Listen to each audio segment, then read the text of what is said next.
Hey, I'm RJ Populara. Ngayon, magmimix tayo ng color. Yellow plus blue is equals to green.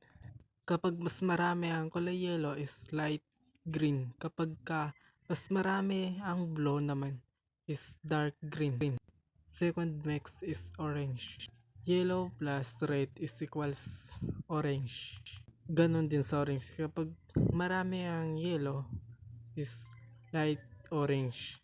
At kapag mas marami rin ang orange is dark orange.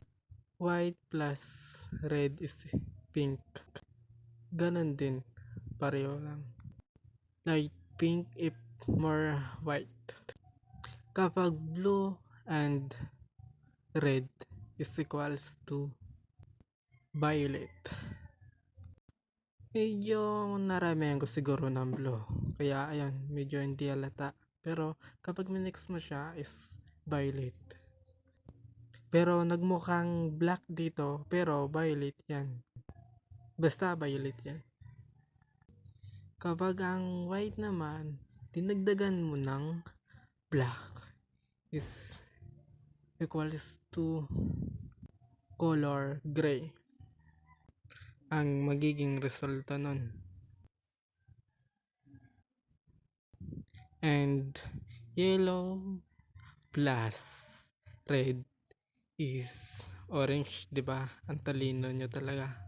And kapag dinagdagan mo naman ng konting-konti lang na black is equals to brown.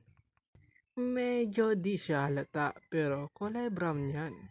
Sa skin tone naman tayo mga guys. Ito yung ginagamit dun sa mukha mong makapal. Joke lang.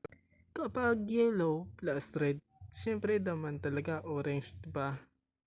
Pero damihan mo ng yellow dito at konting-kunti lang na black, touch of black lang para maging Roshina kasi Roshina ang minimix natin dito.